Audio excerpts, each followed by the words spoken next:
Hi, preschool pals. It's Mrs. Van Berkom. I know Easter's coming up this weekend, so I wanted to share with you one of my favorite bunny stories. It's called Bunny Trouble by Hans Wollum.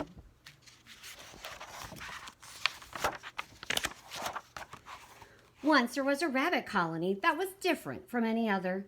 The rabbits here were in charge of decorating all the Easter eggs for the Easter Bunny to deliver. Everyone worked year-round getting ready. Everyone except Ralph. He cared for only one thing in the world: soccer. Oh, brothers. It worried his mother and father. It worried the other rabbits in the colony. It worried his teacher in the school where all the young rabbits went to learn egg decorating.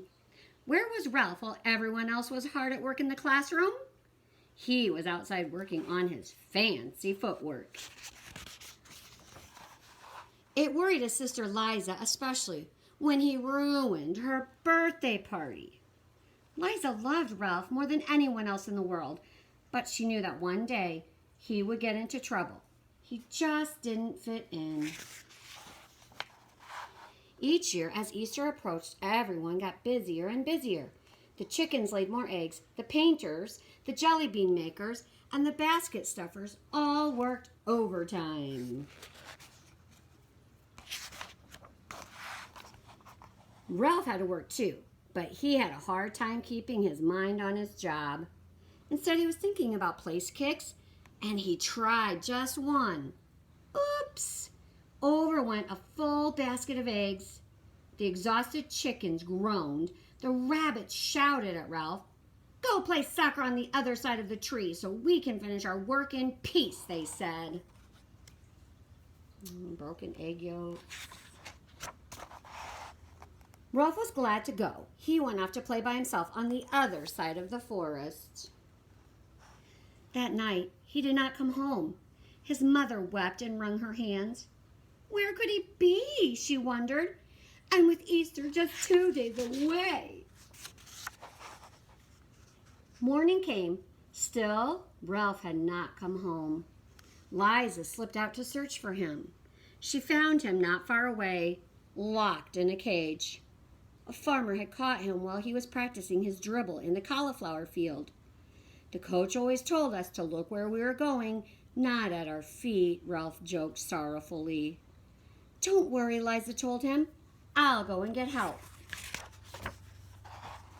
She ran past the bunny rabbits calling, Mama, Mama, we must save Ralph.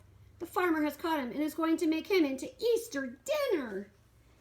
Oh, I knew that bunny would get into some trouble, wept Mama, as she followed Liza to Ralph's cage. It had thick bars and a heavy padlock. We'll never get him out of there, moaned their mother when she saw Ralph inside. Of course we will, said Liza firmly. I think I can get the lock open. Liza worked for hours, but the lock refused to be picked. The bars wouldn't bend. The door couldn't be pried off. If I ever get free, whispered Ralph, I promise I will never play soccer again. No, Ralph, said Liza. You want to be a soccer player, and you will be too. But you also have to help with the eggs. And not be such a nuisance, added Mama. Ralph knew they were right. He promised to do what they said. Hours passed. Suddenly, Liza cried, I've got an idea that will do the trick, but we have to hurry. Liza and Mama ran all the way home. In no time, Liza was back carrying a small bundle under her arms. She squeezed it carefully through the bars of Ralph's cage. Then she whispered the plan. The next morning, there was a great commotion around the cage.